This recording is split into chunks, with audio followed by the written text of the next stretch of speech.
Good மார்னிங்க. எனக்கு ரொம்ப நாளாக ஒரு சந்தேகம். இப்போ நம்ம குடும்பத்தில் நடந்ததால் அந்த பேச்சுக்கு நான் கேட்குறேன்.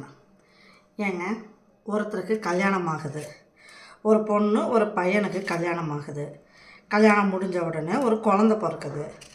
அந்த குழந்தையும் விரும்புறதில்ல, நான் இந்த உலகத்துக்கு வரணும் அப்படின்னு. அதுவாக வருது, நம்ம பண்ணுறோம், அது குழந்த வருது.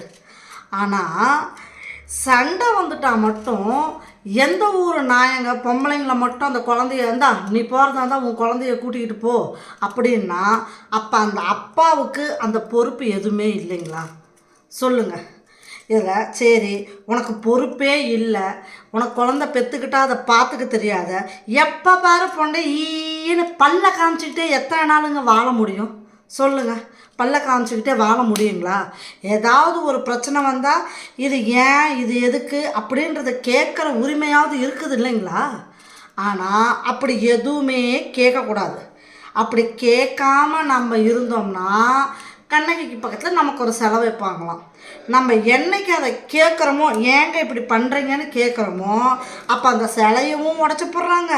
அப்புறம் என்ன சொல்கிறாங்கன்னா, இந்தா உன் குழந்தைய தூக்கிட்டு போ, உன் குழந்தைய தூக்கிட்டு போனால் குழந்தை என்ன நாங்கள் வானத்துலேருந்து தொமீர்னா பெற்றுக்கிட்டோம்? சொல்லுங்கள் பார்க்கலாம். இல்லை நாங்கள் கல்யாணம் பண்ணிட்டு வரும்போது அந்த குழந்தைங்களை கூட்டிகிட்டு வந்தோம்மா. 2 பேருக்கும் பொறுப்பு இருக்குது அந்த குழந்தைய பார்த்துக்கணுன்னு சொல்லிட்டு.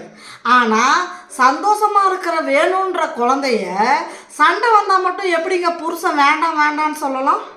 இது என்ன நியாயம்? நீங்களே சொல்லுங்கள். இது எப்படி கறக்குது? ஆனால் இது ரொம்ப காலங்காலமாக நடக்குதுங்க. சண்டை வந்துட்டுன்னா இந்தா நீயும் உன் பிள்ளையும் போயிடுங்க வெளியில் அப்படின்னுறது.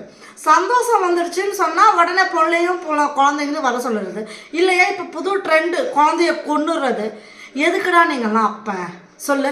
அப்பனாக இருந்தாலும் சரி, அம்மாவாக இருந்தாலும் சரி, கொல்றவங்களோ செய்கிறவங்களோ எதுக்கு? நீங்கள் பேசாமல் சும்மா இருந்துட்டு சுகத்துக்கு இருந்துட்டு போயிடுங்களேன். தேவையே இல்லை குழந்தை. அந்த குழந்தை என்ன பாவம் பண்ணுச்சு சொல்லுங்கள்? அந்த குழந்தை ஏதாவது பாவம் பண்ணுச்சா? இல்லை அது கதவை தட்டுச்சா, அம்மா நான் வரேன்னுட்டு உங்கள் ஆசைக்கு எல்லாத்தையும் செஞ்சுட்டு பெற்றுக்கிறது, அதுக்கப்புறம் சண்டை வந்துருச்சு நான் மட்டும் தூக்கி போட்டுறது, இல்லைனா குழந்தைய கொன்னுடுறது. தயவு செஞ்சு நீங்களாம் பெற்றுக்காதீங்க. டாவும் சரி, டியும் சரி, பெற்றுக்காதீங்க. எதுக்கு? உங்களுக்கு குழந்தைய வளர்க்கவே தெரியல, அந்த பொறுப்பே உங்களால் ஏற்றுக்க முடியலன்னா குழந்தை பெற்றுக்காதீங்க. சண்டை வந்துட்டால் தூக்கி எங்கள் தலையில் கட்டிடாதீங்க. நாங்களும் விட்டுட்டு போயிட்டோம்னா பரிதாபப்பட்டு அந்த குழந்தைய கூட்டிகிட்டு போக வேண்டியதாக இருக்குது. பாவம் இல்லை அந்த குழந்தை. சொல்லுங்கள், என்ன பாவம் பண்ணுச்சது? இது எனக்கு ரொம்ப வருஷமாக இந்த கொஷின் கேட்கணுன்றது இருக்குதுங்க. ஆனால் என்ன பண்ணுறது? நான் கேட்டேன்னா என்னை வாயாடின்னு சொல்லிடுறாங்க. நீங்களும் என்ன சொல்கிறீங்களோ சொல்லிக்கோங்க. ஓகேங்க, பாய்.